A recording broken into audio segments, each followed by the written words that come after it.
All right, we're here for the last range day. Something I like to cover every time I go to the range, especially with my kids and everybody else. Safety. Make sure you have the three things. Safety glasses or glasses, but make sure you have something protecting your eyes because you only get one pair. This is something you probably should spend some money on. Don't go cheap when it comes to eye protection. Hearing protection. I have the old manual ones that just cover up your ears, but that's better than not having anything. I also have the noise canceling ones, a little bit more expensive,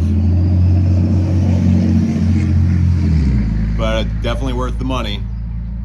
Same as your eyeballs. You only get one set of ears. Once your hearing goes, it doesn't come back. So protect your hearing, even if you're just firing a few rounds downrange to see if your gun's working correctly. Make sure you protect your hearing.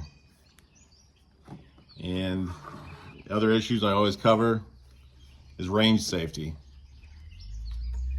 So the first and last thing you do anytime you're at the range, anytime you pick up a gun, make sure it's not loaded. Make sure it's safe.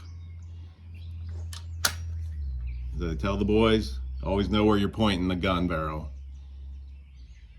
Always treat it as it's loaded, even if you know it's not loaded. But just a few things that could save a lot of big problems. Make sure you do it every time.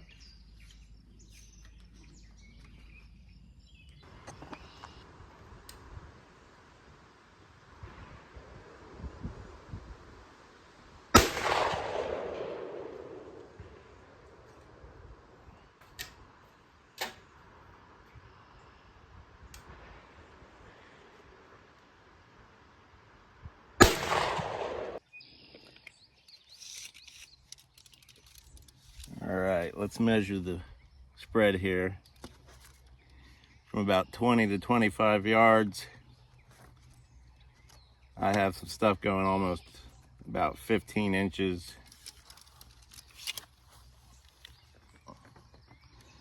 By about 13. All right, that's it. I'm all done shooting this thing.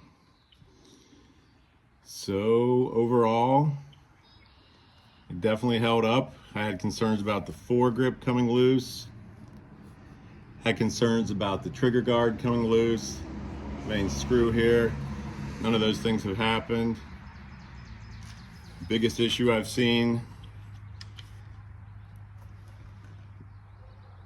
is the bluing on the barrel and chamber area. A lot of that has come off. I feel like I'll just be able to re-blue that later and it's not a big issue, but that's the main issue I've noticed. But for the most part, I've referred to this as the McCoy 20 gauge $69 shotgun, and it definitely performed better than I thought I was going to. Definitely held up better than I thought I was going to.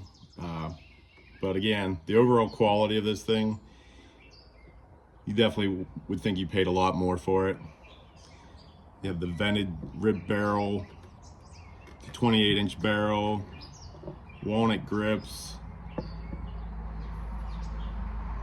wooden stock, about a 14-inch length of pull.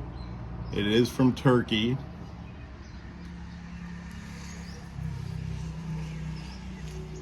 Some of the areas I would like to address with it is there is not a recoil pad. So even though this is a 20 gauge shotgun, you shoot a lot of rounds through it, you're gonna feel it. There are plenty of aftermarket recoil pad sleeves out there that you can put on. Also, there are no pre-drilled or mounted sling mounts.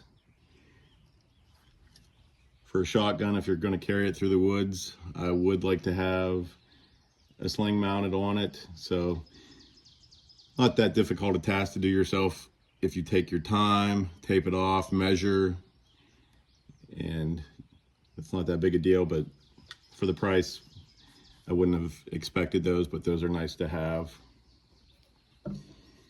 Main issue I have, and I've seen with this, far as performance, the hammer pull, it takes a little bit of strength to pull that back. I don't know how many young kids or youngsters are going to be able to pull that hammer back. As I've noted before, the trigger pull, probably the hardest trigger pull of any of the guns I own. I don't have a trigger pull gauge, but I do have this. I call it my finger gauge.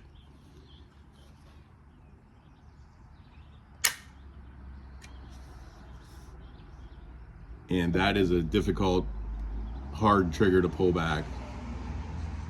My understanding is possibly can remove the stock and have access to the hammer and trigger spring.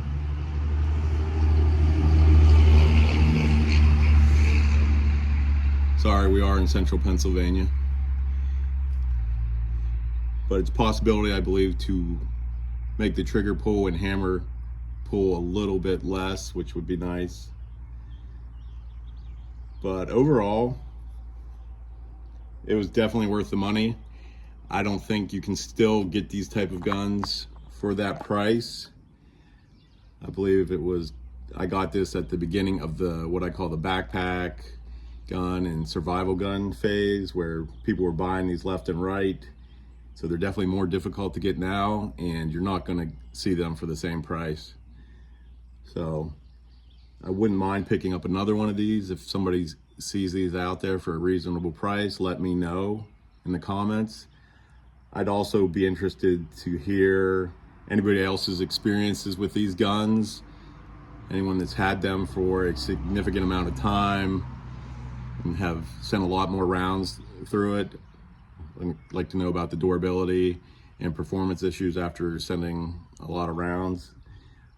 But I haven't fired that many rounds through it, but so far I'm satisfied.